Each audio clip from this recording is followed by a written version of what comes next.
In a void, a boy vividly hears his name being called, and we see a beautiful brunette with red eyes smiles at him and calls out his name.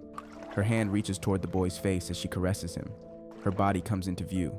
Her clothes are torn, and she appears to be a fantasy character. He stares at her, confused, as his eyes reflect the girl's face. He starts wondering who she is. Suddenly, blood splatters around him, and the boy feels a sharp pain in his body.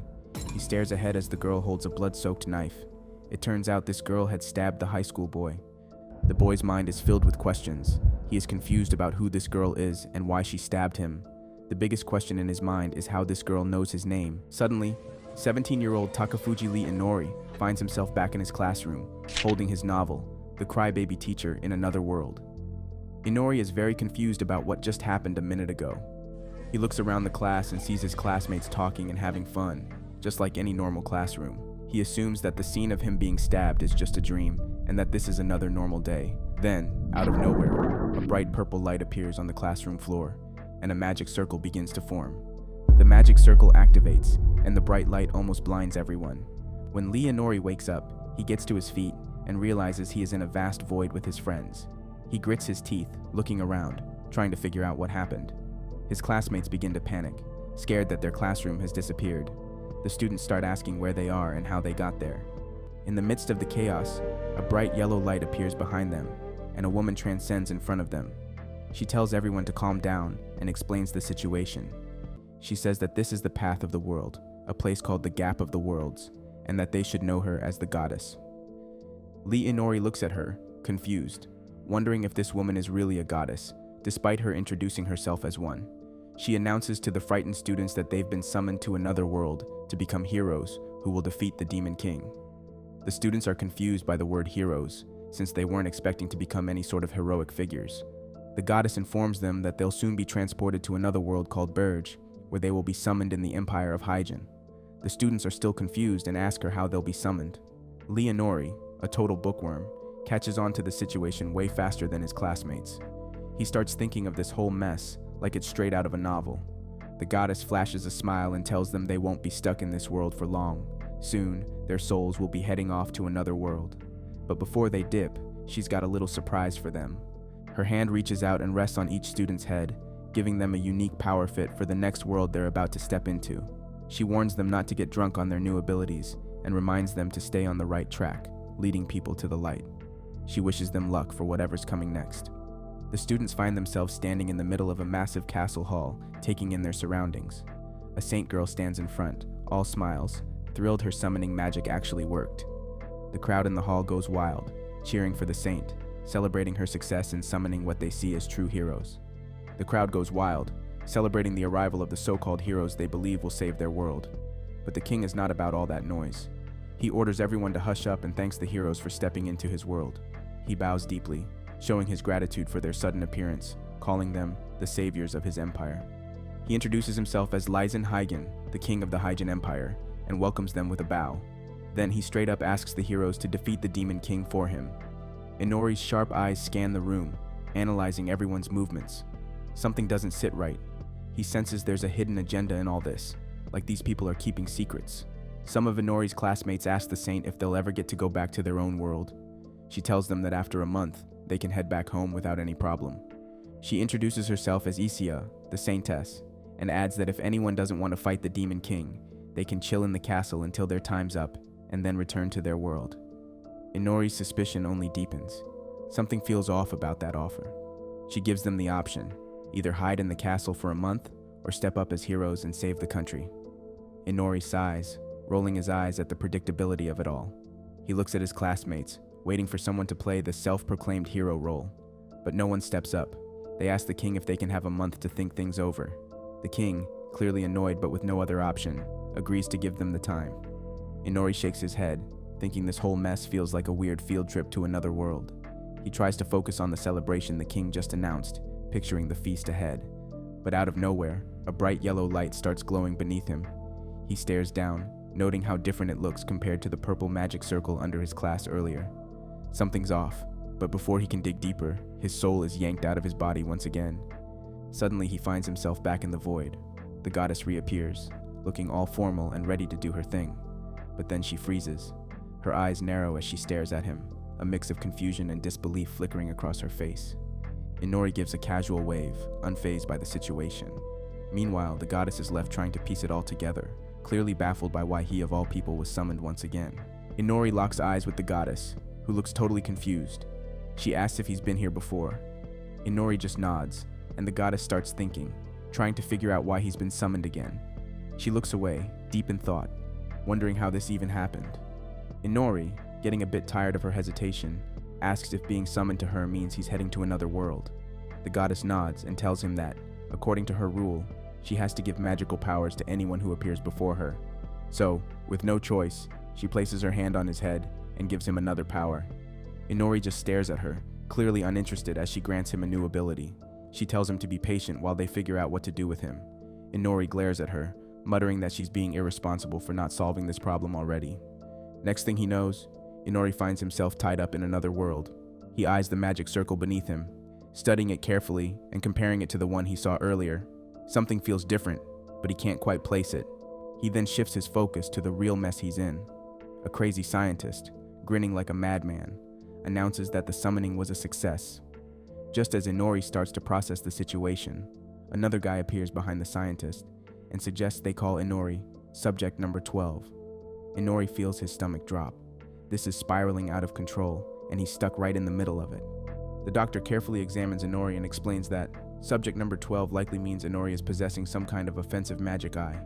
Inori quickly understands the situation and thinks that being called a test subject is a bit dangerous. The crazy old man pulls out an eye gouge tool and gets closer to Inori, telling him that they will proceed with the experiment very carefully while the doctor's assistant backs him up. Inori looks at the duo with little interest, already able to tell from their looks that this guy is a mad scientist. The scientist takes out his scalpel and moves it toward Inori's eyes. Inori is startled by the sudden gesture. The doctor explains that there's been a huge record showing that humans who get transported to their world end up with a special magic eye, and he wants to prove whether the theory is real or not. Inori starts to think that this magic eye might be the gift the goddess was talking about. The doctor uses his powers and tells Inori that he will put him under hypnosis, as it could get troublesome if Inori loses control later. The doctor is shocked when he notices that his magic has no effect on Inori. Confused, he wonders why the advanced level of magic he used had no effect. Inori scoffs, thinking that this weak magic is the doctor's best shot. The doctor's assistant is stunned. He informs the doctor that Inori has a time magic eye in his right eye and a truth magic eye in his left eye. The doctor and his assistant start rejoicing, thrilled that they found such a rare specimen with two eyes of different powers. They celebrate, saying this is the best test subject they've ever had, and begin preparing to conduct new experiments on Inori without any hypnosis magic. Inori, hearing these maniacs, starts panicking and struggles to free himself from the ties. He tries using his magic to escape. His hopes are answered as another portal with a green light opens beneath his feet. He breaks free from the ties, leaving the doctor and his assistant empty-handed with their rare specimen. Inori is summoned again and finds himself standing in front of the goddess. The goddess is speechless, staring at Inori in disbelief. She states that this is the third time he has returned to her. Inori asks her if she knows what's going on and why he's constantly being summoned back to her. She tells him that she's just as surprised as he is, as it's the first time something like this has happened. She assures him she will look into it and let him know what she finds. She then sends him to his next world, where he's summoned by a noble-like girl, accompanied by an elf-like instructor. He looks at the two in front of him and sighs as the elf-like woman refers to Inori as a humanoid monster that the young girl managed to summon. He's treated like a summoned beast and almost forced into a subordination contract when the magic circle activates again. He smirks, standing before the goddess once more, who looks tired of seeing him repeatedly summoned to her. Inori asks if she's figured out why he keeps getting summoned. She explains that Inori possesses a strong will, which is why he's being summoned over and over in different worlds. She tells him that if he enters a contract with the other world, his soul will be trapped there, and the constant summoning cycle will finally end. In his next world, Inori receives another gift, a skill of steel. He's about to form a hero contract when the portal activates again. On his fifth summoning, he's summoned by black magic and gains another skill from that domain. On his sixth summoning, he ends up becoming the resurrection of a demon lord. After returning to the goddess, she tells him that his skills and powers are incredibly high now. She says that the next time he gets summoned will be the last time. She combines all of his abilities into him and tells him to check his ability status in his next world. Once again, he gets summoned to a castle, where the people are cheering for the heroes. Inori thinks that this is another summoning for heroes. He looks at the 3 high school students in front of him. The first one in the trio is Ryuto Shinzaki. The second is a girl named Tamaki Karasawa, and the third is another girl named Aoi Isogai. The king looks at the people in front of him and says that the legend spoke of 3 heroes, but 4 people were summoned at the same time. Inori starts regretting his life and gets frustrated, realizing that the legend spoke of 3 heroes and that the 3 students in front of him are those heroes. He screams, wondering why he's getting dragged into a random summoning as the excluded one. Inori finds himself caught up in this whole mess of a summoning, and as he glances at the king, he notices the man has no idea what to make of him. The king turns to the group of students and declares that 3 of them are the real heroes, and Inori, he's just some nobody who got swept up in the chaos. The king points out that this is the first time he's ever seen someone like Inori get dragged into a summoning. Before Inori can react, a girl steps forward beside the king, completely stealing the spotlight. She asks the group if they're the heroes from another world. With all the confidence in the world, she introduces herself as the first princess of the kingdom, claiming she personally summoned them. Inori can't help but think of her as an annoying plot device, already starting to get on his nerves. The princess goes on, explaining that they're in the kingdom of the rising sun, where humans, demi-humans, and demons all coexist. She gives them the rundown about how demons are the sworn enemies of humankind. Apparently, the demons launched an invasion, led by their demon king, which is why the Makard Kingdom, the big shot in the Human Federation, begged every country to summon heroes to fight back. She proudly tells them that the only ones who can summon these heroes are royal blood women, which means her. She explains that every country summons heroes and trains them for the battle. While smirking, she asks them how brilliant her plan is. Inori fears for his life when he understands that the concept used in this world is preparing quality heroes over quantity heroes. She tells them to become strong and independent heroes who can defeat the Demon King. Ryuto asks the princess if there's any way they can get back to their own world, but she just stares at him, completely blank, and says there's no way for them to return home. The king, sweating a bit, quickly tells the heroes to place their hands on their sacred books to receive their blessings. Ryuto steps forward first and receives the Limit Break blessing. Aoi follows, getting the Barrier Magic blessing. Tamaki's blessing turns out to be Magic Affinity, while Inori's blessing is Detection. The next day, their physical limits are tested, and it's clear the group is out of this world. Ryuto shows off superhuman abilities in the physical tests, while Aoi blows everyone away with her magic measurements. Tamaki follows suit, showing her own superhuman strength. Meanwhile, Inori can't seem to do anything impressive. He struggles with magic techniques, feeling embarrassed as he falls behind. Even the girls are outshining him. Later that night, the group heads to their dorms, and Inori notices his room is far smaller than the others.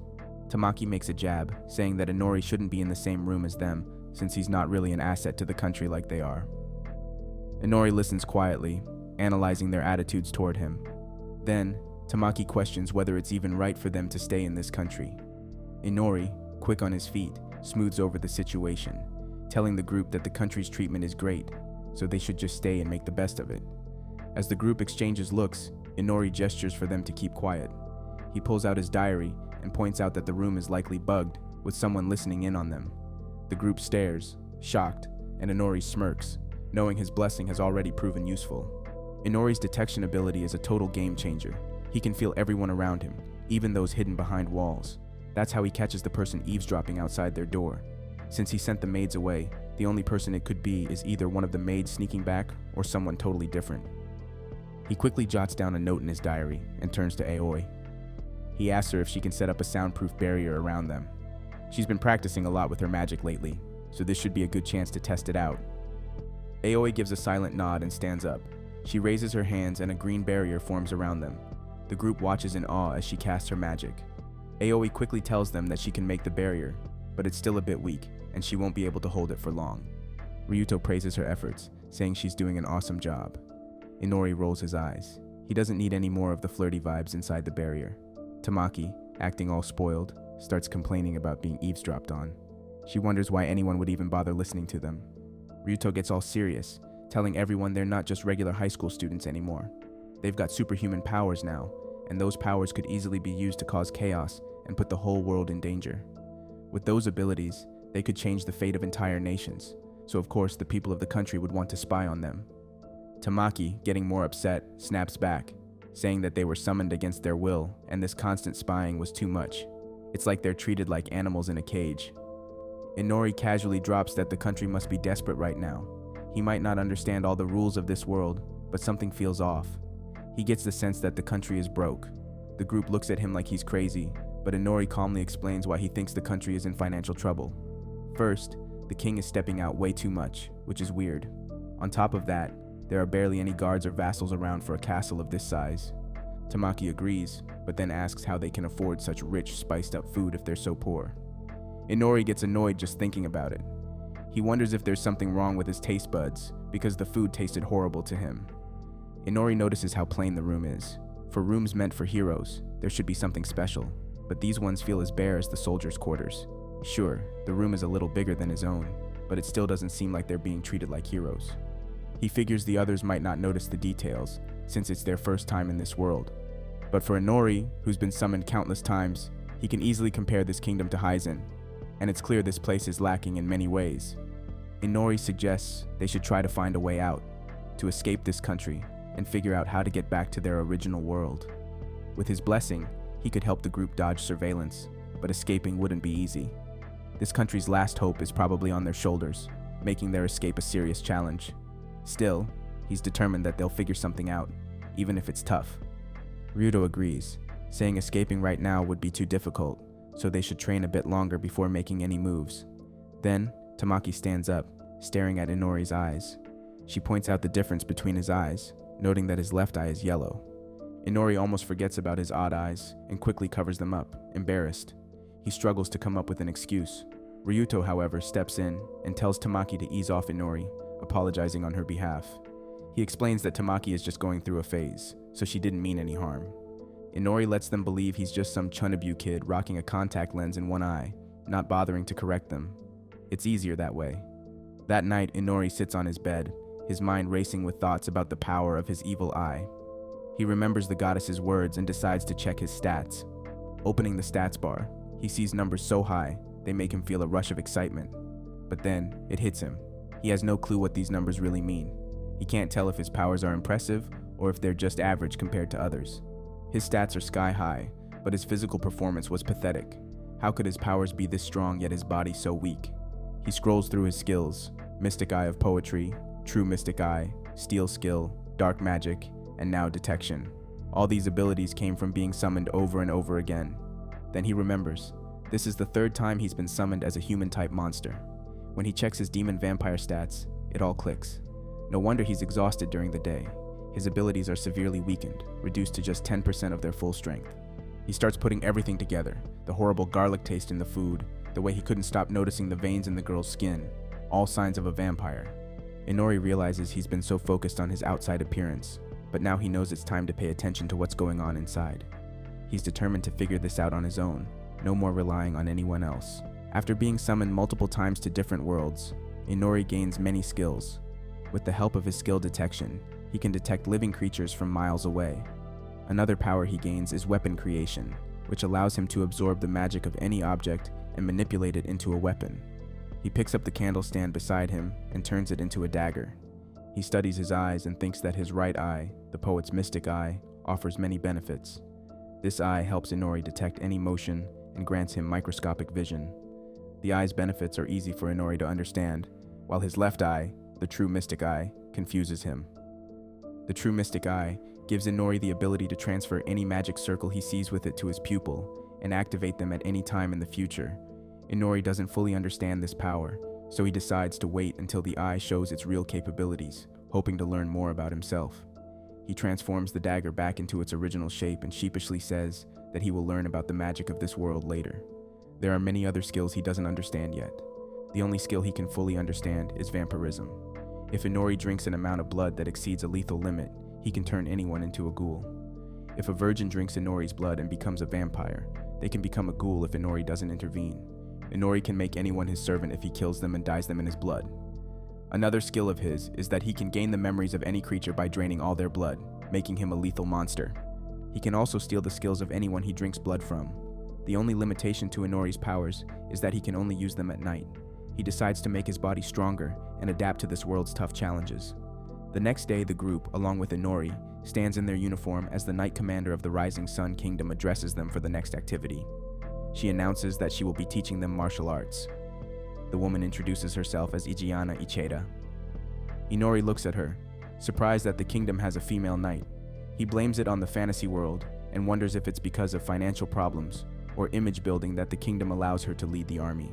Icheda tells Tamaki and Aoi that they have great magical talent, but will need to learn some martial arts basics to improve themselves. She explains that the normal routine for learning martial arts is by building up strength, but since all of them have surpassed the limits of human strength, they will start directly with martial arts. Icheda announces that Ryuto, Tamaki, and Aoi can choose whatever suits them after learning the basics of martial arts. Then she turns to Inori and tells him that he is different, so she will personally train him. She starts training him by building up his strength like a normal soldier. But Inori struggles to adapt to the sunlight and faces a lot of difficulty coping with it. He gets nauseous from the sunlight and almost gives up on the training. Suddenly, the first princess arrives, along with another girl who stands stiff behind her. She grabs Icheda's and Inori's attention. Inori gets annoyed when he sees the annoying pigtail princess arriving. He looks at the other girl and notices that she is a princess as well. She is a beautiful girl, but Inori quickly notices something is wrong with her expression as she stands there stiffly with a fake smile. Icheda quickly greets them and asks what they are doing there. The new princess politely tells her that she has come to observe the soldier training. The first princess once again proves herself to be an eyesore when she mentions that everyone should be grateful for her presence there. By this time, Inori is sitting on the floor. The second princess walks toward him and greets him warmly. She tells him that she is the second princess of this kingdom and that today she will be speaking with him. She takes him to the chamber of the Rising Kingdom's royal castle, where she tells him that they will be having an afternoon class there. Inori feels awkward taking the class alone with her, while the rest of the heroes take classes with the first princess in another room. The reason behind these separate classes is the first princess's attitude. She refuses to teach Inori, so the second princess takes responsibility for him. Inori looks at the second princess with a bored expression, thinking that he will somehow get his revenge on the first princess someday. The second princess takes a firm stance and stands in front of the board. Before she can start the lesson, Inori stops her midway through her sentence. He asks her if he can ask her a question before they start the lesson. The second princess smiles and tells Inori to ask the question. Inori asks her if she is the second princess, then is she the younger sister of the first princess? The second princess sadly looks away and tells him that she is actually the older sister of the first princess. Due to some complicated reasons, she is taken down to the second princess's title, and the first princess becomes the heir to the throne. Inori takes a deep breath and absorbs the information. He thinks that the matter of the royal succession is always complicated, and this case is as difficult as ever. Understanding the gravity of the situation, Inori decides not to dwell deeper into this matter. According to the teachings of the second princess, this Rising Sun Kingdom is founded when one of the previous female heroes defeats the Demon King with her magic. In other words, a witch defeats the Demon King and restores peace. So, the founder of this kingdom is a witch. This is why this country has a culture rooted in witchcraft worship. In this kingdom, women play a major role in many things. Even the throne passes down through the queens, and the king who marries into the royal family acts like a regent to govern the country. Additionally, the queen holds all the authority of the throne. Hence, she can take away all the authorities and rights from the king anytime she wants through a divorce. Inori learns about the kingdom's history and magic basics from the second princess during the lessons. During the lessons, Inori falls asleep listening, and the second princess lets him cut some slack for the time he had seriously studied the lessons. At night, Inori sits on his bed and studies magic through the books. He makes a schedule for his upcoming classes. Inori thinks about his next lessons and plans to learn more about this kingdom's magic. The next class he has with the second princess is about magic ideologies, and in the class after this, he is going to practice practical magic. Inori borrows a book about introductory magic from the second princess to learn about the magic of this kingdom. Although the princess passes a sarcastic comment to Inori about him sleeping in her class and still borrowing a magic book, she keeps smiling like a doll.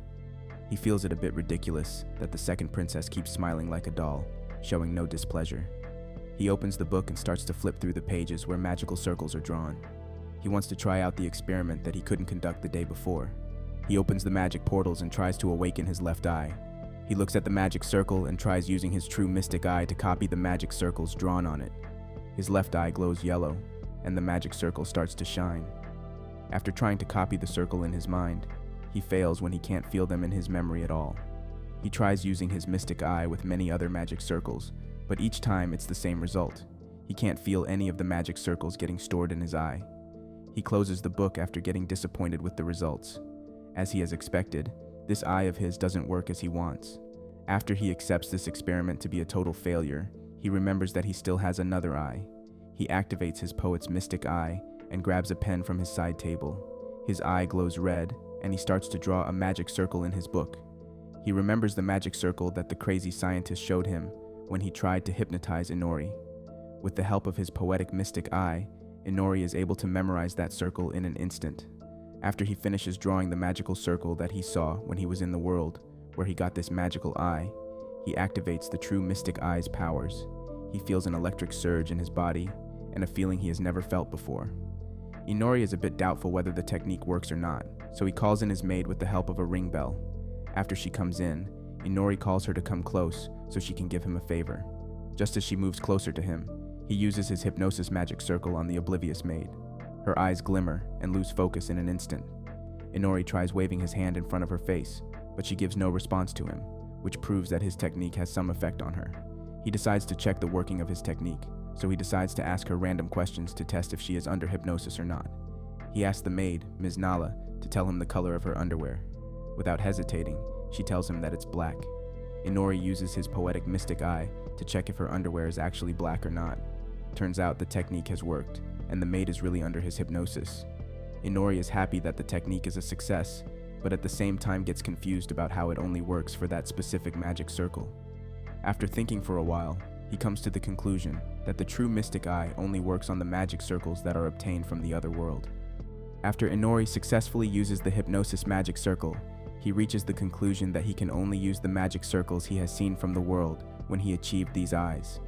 He falls into a deep thought, realizing he can only use the advanced level of mind hypnosis magic from that world. He refuses to give up and starts remembering the time he was summoned over and over. With the help of his poet mystic eye, he starts to draw the circle he remembers from his memories. Inori gets enthusiastic, knowing he has seen all the summoning magic circles with his own eyes. Since that's the magic he can obtain, he decides to use them all. He draws all the magic circles from his memories and uses his Jinn mystic eye on them. He memorizes them and activates the magic circles as they were. Within seconds, he is able to open a transportation circle in his room, which transports him outside the castle. His body glows with bright light as he shifts himself to the forest near the castle. He uses both his eyes and combines the skills of long-distance vision from the poet's mystic eye and the perspective shift from the god's mystic eye. With the combination of these two skills, Inori gains the ability to shift himself anywhere outside at any time. Since Inori's abilities are at their peak at nighttime, he decides to test out his different skills. The first skill he tries is from the Jinn Eye's black magic. Almost instantly, he is able to manipulate the objects around him. The next skill he tries is black magic domination. This skill allows him to move around several objects at the same time. If it is a non-living object in front of him, he can easily dominate it with the help of black magic. With the dominated objects, Inori is able to move them according to his wishes. The limitation lies in the usage of the non-dominated objects, since Inori isn't able to influence them at all, but with the planned use of dominated objects, Inori is able to influence the non-dominated objects. The next skill that Inori practices is dark magic shadow movements. This skill helps Inori slip within the shadows and travel however he likes. Inori is able to easily master this skill, as he can freely move around in the shadows. After mastering this skill, he moves on to the next skill, which is weapon creation. He levitates a stone with the help of black magic technique and activates his weapon creation technique. The stone turns into a sword, and Inori carefully examines it. After he is satisfied with the weapon he has created with his powers, he takes a deep breath and activates his poetic mystic eye. In the daytime, while the Commander Knight is teaching swordsmanship techniques to the heroes, Inori uses his eye and memorizes her techniques. After getting into the stance, he replicates the knight's movements. After a hectic session of training, he falls on his knees with exhaustion. He has finally managed to replicate the sword technique of the Lady Commander. After his practice, a green skill box appears in front of him, showing that he has mastered LVL1 swordsmanship skills. Inori feels happy that he has acquired a new skill. The next skill he works on is leveling up his skills. As he is planning how to level up his skills, he hears a rustling sound from behind. He hides in the bushes and sees a bird-like monster in front of him. He uses his skill identification to identify the bird. The bird turns out to be a strong monster named Kecho. Inori gets overwhelmed by the enormous size of this bird and hides behind the bushes. He remembers the lessons where the princess told him that this bird's feathers are used to make pillows in their kingdom. He hides behind the bush and evaluates the power level difference between him and the bird. In the end, he decides to fight the easy monster first, rather than going head first with this powerful monster. He decides to try and take on the monsters that look weak, but each monster he evaluates turns out to be stronger than him. Some of the monsters even exceed Inori's power level. He sits down on a rock and wonders whether the monsters in this forest are too strong for him, or if he is just too weak to fight them. After accepting the fact that the monsters in this forest are all stronger than him, Inori begins to think about his situation. He is confident that he can defeat these monsters in one-on-one combat, but if the monsters ambush him, there is a high chance they might win against him. After thinking for a long time, Inori retreats back into the castle. Inside the castle, the second princess, who is wandering around late at night, is confronted by the Knight Commander. Igiana asks the second princess what she is doing out of her room so late and without being accompanied by guards. The second princess puts on her fake smile and asks Igiana to give her a minute to speak. She inquires why the heroes group is not being taught how to use the magical weapons for their training. Igiana tells her that the reason they are not being taught with the magical tools is because they are still learning the basics of martial arts. She explains that the group first needs to make their bodies strong so they can use the magical weapons as they desire. The three heroes are learning martial arts techniques, while Inori focuses on building up his physical strength first. The second princess stops smiling and asks if the group is going to use those weapons anyway, then why are they not being told about them in advance? This stirs Igiana, and she argues that magical weapons can make one stronger, but if the person heavily relies on them during battle, they can lose their chance of improving without having to depend on the weapons. Igiana tells her that she believes these heroes should be trained both physically and mentally before using magical weapons. The second princess stays quiet and grits her teeth. She puts on a fake smile again and apologizes to Igiana for speaking out of her way.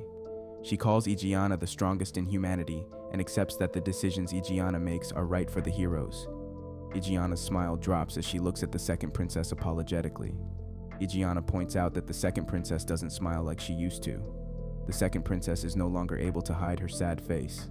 She turns the other way and tells Igiana that she is still smiling, even now. Igiana bows her head and asks the second princess what she thinks about the first princess. The second princess starts stating that the first princess is fit for the throne, with her incomparable abilities. Igiana looks at her plainly and asks if these are the real feelings the second princess has towards her sister. The second princess warns Igiana not to say anything against the first princess so openly, or else she will be punished for blasphemy. Igiana quietly bows her head and bids the second princess goodbye. After the princess leaves, Igiana silently thinks that the second princess, Aaliyah, doesn't need to be scared of anything and should do whatever she likes. A few days later, Inori thinks about his time in this world. It has been 2 weeks since Inori and the others began their martial arts skills training. Ryuta works hard to get himself accustomed to the magical tools. He is still working hard to figure out if the sword is the most suitable for him. Tamaki, on the other hand, is learning to use her magic in a completely different way. She learns to control her magic by using a staff cane. Originally, a staff is used to cast magic spells, but she uses it as a literal weapon. Aoi, who is always shy and quiet, decides to choose archery as her main weapon since it allows her to keep a long distance in battle. Although her long-range attack proves useful, she becomes vulnerable to others attacking her while she takes aim. This is where her magic barrier proves very useful. She casts a magic barrier and aims, causing her to stay safe in her position. The heroes all focus on different ranges of combat. Ryuto specializes in close-range combat. Tamaki can fight in both close and long-distance combat, and Aoi specializes in long-distance combat. The three of them form a well-balanced party with the perfect attack and defense mechanism. Inori also starts taking martial arts training seriously, and the weapon he works with is a dagger. Instead of learning swordsmanship, Inori focuses on dagger-throwing skills. He is taught the skills of stealth and alarm disarming, which makes him wonder if these people are planning on making him a scout from the beginning. It is a great idea to make him a scout since Inori has the detection blessing. As for Inori's own skills, he plans to level them up himself by training in the forest at night.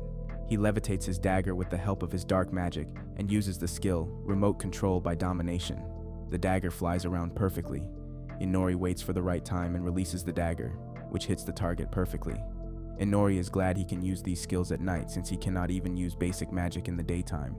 He looks at the moon and thinks about the sun god's hatred toward him. He wonders if this limitation of not using his skills in the daytime ends if he levels up. He gets these thoughts out of his mind and focuses on his current skills. He starts to use shadow movements and tries to level it up along with his other skills. He sees the same bird monster and makes a strategy to kill it this time. Using his shadow movement skill, he moves toward the bird quickly and attacks it. Inori levels up his skills in shadow movements as he combines multiple skills and merges them into one single dangerous attack. This time, he uses weapon synthesis to create shadow ropes and strengthens them with dark magic powers.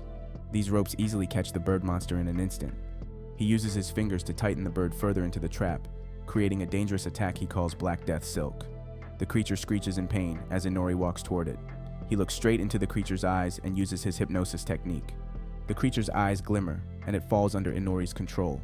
Inori smiles at his success in using Black Death Silk and hypnosis simultaneously, making the creature surrender to him instantly. Inori knows that living things cannot be controlled by dark magic, but once they are dead, he can use them however he wants. He kills the bird and levitates its body in the air. Then, he lowers the animal toward the underground shadow and stores its body inside the hollow space of the shadow. He approaches the bird and bares his fangs to bite it. Inside this shadow realm, he doesn't have to worry about other animals ambushing him. He takes a huge bite out of the bird's neck and sucks enough blood to convert the dead creature into his servant. In this way, he increases the level of his vampirism. He moves through the shadows and finds another monster sleeping in the forest. Although the monster doesn't look appetizing to him, he hunts it for his plan. By dawn, Inori returns to his room through teleportation.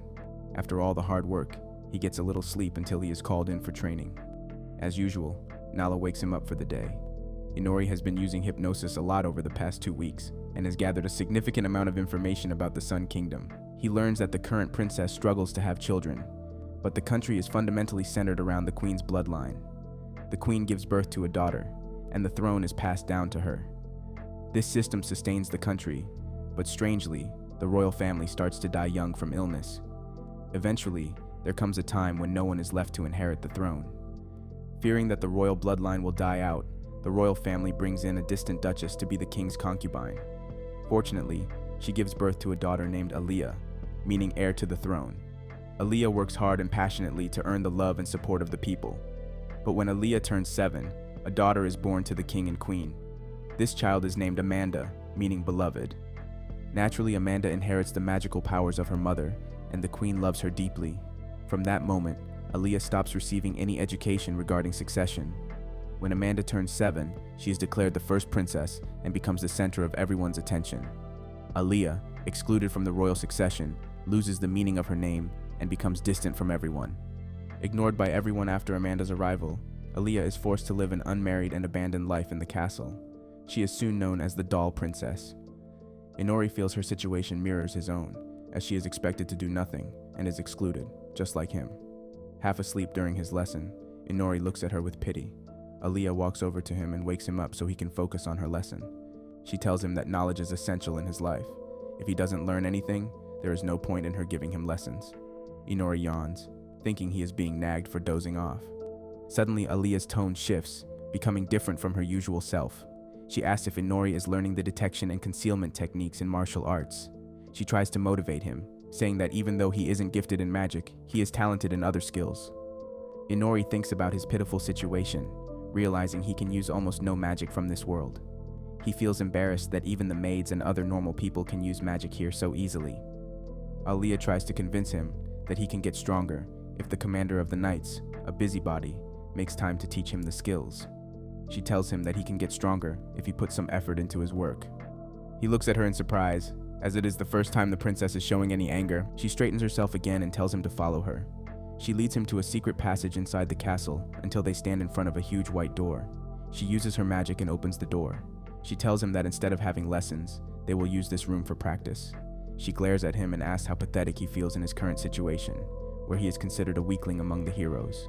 Inori is completely dumbfounded, as not only is the princess showing a different emotion than her usual smiley persona, but she is also very pumped up to make him stronger. He just stands there, confused, trying to figure out what is going on. The second princess, who was cast out of her succession pathway and due to past failures becomes a living doll, stands before Inori. She is named a doll because she stops showing any emotions other than her smiling face. But at this moment, she clearly shows an angry emotion, displaying her anger toward the mistreatment of Inori. She turns back and enters the room with a purple magic circle on its roof. He follows her inside.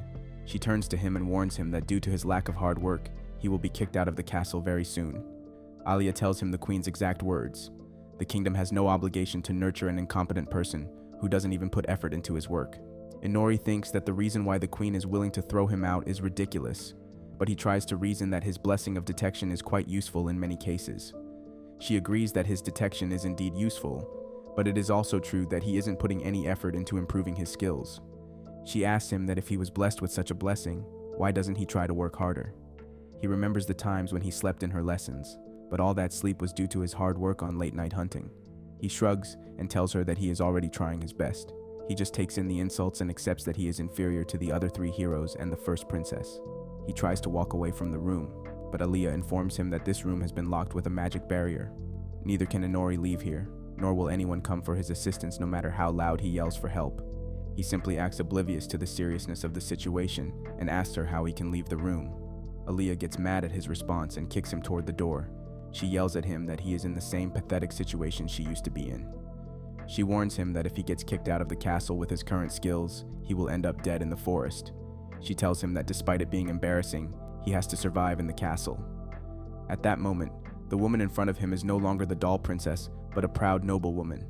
She angrily tells Inori that he can get stronger if he can get a grip on the situation around him. Inori is surprised and starts laughing like a crazy guy. He calls Aaliyah a good woman, which makes her blush profusely. He tells her that he has been underestimating her all this time, as he wasn't expecting her to be this strong. Inori asks her to relax, as his will to get stronger, and his obsession with life are much stronger than the other 3. He tells her that he is just like her. Aaliyah suddenly gets shocked and tells him that it was she who had underestimated him because right now, he seems very strong to her. His dark magic emits from his body as his eyes glow, which makes the princess acknowledge his strength.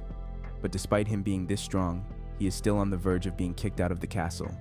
He assures her that he will think of a way to keep his position in the castle. He starts taking everything seriously and thinks of ways to gather more information about the kingdom. He begins to display great results in his practices to show that his detection blessing is indeed useful to the kingdom. After his training ends with Igiana, he plans to persuade her to convince the queen to let him stay inside the castle. He places his request before her, and she tells him that his request might be a bit hard to accept. He feels embarrassed and tells her that he may be lacking enthusiasm, but he will work hard to improve himself. To his surprise, Igiana disagrees with him. She tells him that she isn't underestimating his skills, but instead thinks they are invaluable. She asks him if he wants to join the knights and become a great asset in dungeons and fighting the Demon King. She motivates him, saying that if he keeps working hard as a hero, he might be able to avoid getting expelled from the kingdom. After getting the offer to join the knights, Inori starts evaluating his position and the level of complications he will face if he becomes a knight for the kingdom. He thinks about it for a while and refuses the generous offer, asking for some time to think about it first. Aaliyah is speechless, but lets him know that he can come back to her after he has nowhere else to go. He plainly asks if she means after he is exiled from the kingdom. She agrees and looks outside the window. She takes a deep breath and stares at the kingdom's flag. A few days later, Inori gets the news that a neighboring country's heroes are going to visit their country, and Aaliyah will attend that meeting, while Inori is excluded from the party. He sheepishly complains to Aaliyah while she sips her tea. She blames him for sleeping throughout the lessons, which is why he isn't invited to the party. He grumbles and thinks that he is being left out of the party on purpose. The neighboring heroes are welcomed with a grand reception, while Inori sits on his bed in his room. He complains to himself that despite the country being in a financial crisis, they are spending a great deal of money on this party. He wonders if anyone would notice him in this grand event if he showed up there. He starts thinking about the possibilities of events that can happen if he shows up at the party. He would have to explain to the foreign dignitaries how he was dragged into this summoning, and how he is an abnormal hero compared to the others. He worries that if an investigation party shows up with the foreign dignitaries and they decide to study him, it will all turn into a great hassle, and he would get caught up in it. He falls back on the bed with a heavy sigh. He suddenly sits back up and thinks that he isn't a huge fan of just watching all the excited people enjoying the party, but he has no other option if he wants to gather more information about the heroes. He opens his red glimmering eye and activates the poet's mystic eye to see through impossible ranges. His vision travels straight to the hall, and he sees both the princesses hosting the party. He gets a bored look on his face as he sees everyone dressed up at the party. He looks at the second princess, Aaliyah, and comments that she is overdressed and smiling like a doll again. His eyes wander off to the dining tables, and he gets dazed looking at the numerous delicacies on the table. He remembers the information he collected from Nara, that the queen has a bad habit of showing off to the neighboring countries, and this type of expensive banquet just proves that it is indeed true. These types of parties seem to be a major reason for the financial crisis the country is constantly facing. The queen is obsessed with showing off their wealth to the point that she is no longer listening to the king's advice. He looks around and sees other people when his eyes notice the other heroes standing to the side. He looks at the people standing next to Ryuto and assumes they are the neighboring heroes who are visiting their country. He counts them and notices that there are 3 heroes here as well: a pigtail girl who seems cheery like Tamaki, and a gloomy boy whom Inori thinks he could easily befriend. He smiles, thinking that he can easily get along with the gloomy kid. Inori then looks at the last hero and notices that he is a blonde guy. He thinks that this guy is indeed Japanese, so Inori tries to assess his stats. His name comes out to be Date Masayoshi. The name is quite old-fashioned and really fits for a hero. Inori focuses on him and notices that this guy is shouting at Ryuto. He focuses further and uses his poet mystic eye to lip-read his words. Surprisingly, this new hero is shouting at Ryuto to bring Inori in front of him. He expresses that he wants to challenge him to a duel. After the party, Aaliyah takes the new hero, Date, to meet Inori. Taking him to a room, she introduces Inori to him. The heroes, including Ryuto's group and the neighboring heroes, look at Inori to find any relationship he could have had with Date. Meanwhile, Inori stands there with a bored look on his face as Date aggressively challenges him to a duel. The princess and Ryuto's group are all speechless at the sudden declaration, while Date's groupmates only look at him with pity. It seems like this is a pretty normal routine for them to witness. After some thinking, Inori simply asks Date why he wants to have a duel with him. Confusing as it is, Inori also wants to know why and how Date knows about him, and why he's trying to challenge him for a duel. The boy enthusiastically states his reasoning. He wants to prove to the goddess that Inori is not worthy at all. Inori starts thinking about which goddess Date is talking about. This enrages Date because he is trying to challenge Inori, but Inori's careless behavior is putting him off too much. He screams at Inori to not pretend like he doesn't know which goddess he's talking about. Date then mentions the white space, where all the souls temporarily stay before the goddess guides them to the next world and gives them a gift. He asks Inori if he's been there too and saw the ethereal goddess. Inori remembers the goddess and asks what meeting her has to do with their duel challenge. Date shyly looks away and tells him that he proposed to the goddess when he was in the white space. It turns out this delinquent boy is hopelessly in love with the goddess. Inori is still confused about the situation when Date once again yells at him. He tells Inori that after he proposed to her, she put a condition on his proposal. The condition was if he could defeat Fujitaka Inori, she would consider his proposal. He grabs Inori's collar and shakes him with frustration. Inori finally understands the situation and gets mad at the goddess. Basically, this goddess has pushed the troublesome delinquent Date onto him to bear. Inori mentally makes a note to smack the goddess the next time he sees her in the white space. Ryuto confusedly asks Tamaki if she knows about the white space Inori and Date are talking about, but she is oblivious to it as well. The same goes for Date's teammates, who are confused about which goddess he is talking about. Inori looks at the oblivious people and thinks that explaining the situation to them would be a pain in the ass, so he decides to just play dumb with Date for a while. He takes the situation lightly and pretends to be dumb. He accepts the duel after some thought. Date smirks and lowers Inori to the ground. He's happy that he's soon going to defeat Inori and win the goddess's favor. After he's put down, Inori tells Date that there will be some conditions for their duel and that he will be deciding the rules for it. He explains that his blessing doesn't have any combat skills, and unlike other heroes, he doesn't have any specific physical powers or abilities, so it is obviously unfair if they fight against each other in a one-on-one battle. Ryuto and his group feel a bit happy hearing the praises from Inori. He teases Date by saying that he can let him play unfairly and bully him if that's the kind of hero Date is in real life. This triggers Date, who gets angry at Inori for calling him a loser hero. He yells and tells Inori that he'll accept any sort of challenge Inori proposes. All the other heroes, including the princess, were shocked by how simple-minded Date was. Inori tells him about the dungeon near the capital, which the knights use to practice their skills. He proposes that the person who can defeat the final boss on the first level of the dungeon first wins the duel. Date happily accepts the challenge without giving it another thought. Ryuto, worried about Inori's limited physical abilities, tries to stop him from proposing such a challenge. He had thought Inori was just a weak hero. Though defeating the boss of the first level was way beyond Inori's capabilities, he assures Ryuto that he already has a plan up his sleeve. The duel is set for tomorrow, and Inori is far more prepared than anyone else. The duel takes place, and afterward Inori is presented in front of the queen. She inquires if he is Inori, and insults him for his disgraceful performance in the dungeon. She points out that Inori was the one who set the venue, yet he was defeated disgracefully. The queen is indeed right. Date is incredibly strong. He easily clears the first level monsters with his amazing swordsmanship, which is on par with that of a commander knight. As expected, he easily defeats the first level final boss.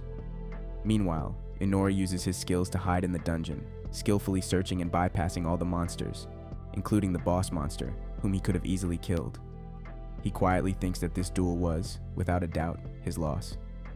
The queen complains that she's been putting up with his incompetent and lazy behavior only because the knight commander, whom she and her husband fully trust, had asked her to.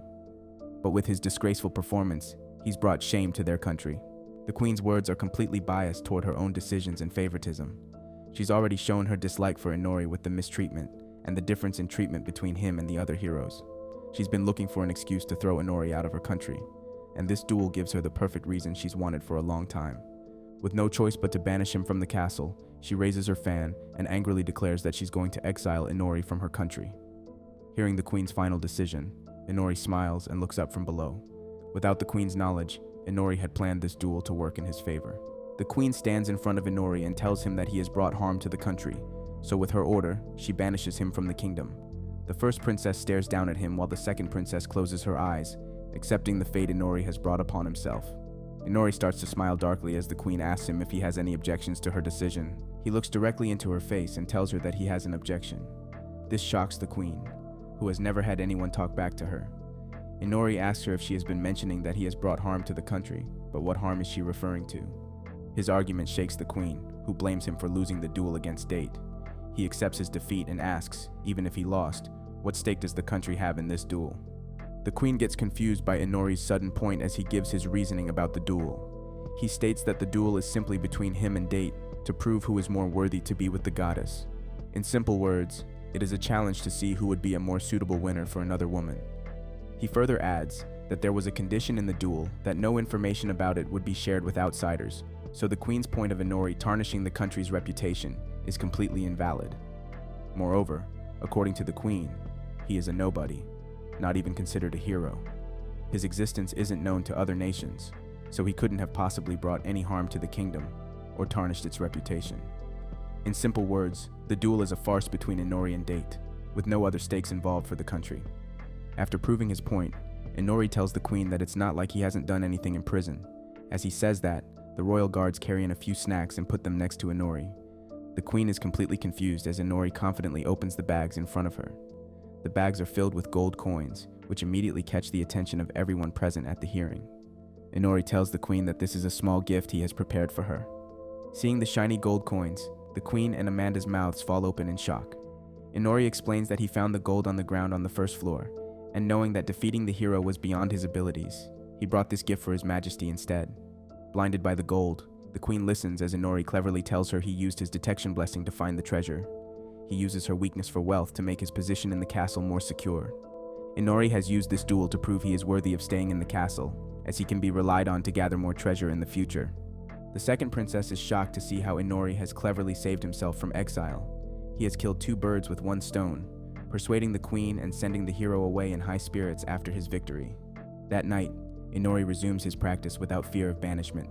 Now that the issue has been resolved, he has all the time in the world to focus more on improving his hunting skills. He steps out of the shadows and wipes the blood off his face. He mutters that he's getting tired of hunting only quechos. As he stands, he feels something odd in the air. He looks around and notices the forest feels strange. There are many trees surrounding him, and because there are only trees, he senses something off. He thinks it might be his detection ability that allows him to sense something wrong in the forest. Suddenly, he gets an idea to use his vision eye. He activates his poetic mystic eye and uses a new skill, the evil eye of perception, to unveil the illusion. His eye glows red, and he can see what the forest is hiding. He notices an illusionary barrier in front of him, which allows him to see beyond reality. He touches the barrier and waves a ripple around the pink layer of illusion. Inori begins to wonder if it's because of the skill he acquired from this world that he can find and see this barrier. Although the evil eye of perception is a gift Inori obtained from another world, it works just fine in this world.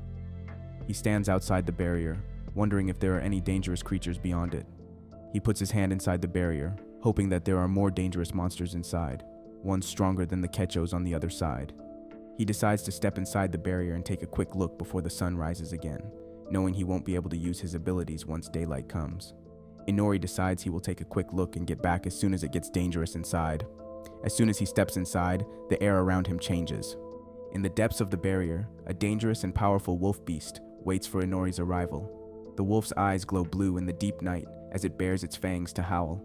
Without Inori's knowledge, a group of dangerous beasts is waiting inside, ready to be defeated by him. If you've come this far, you probably enjoyed this, so watch this next one. Till next time.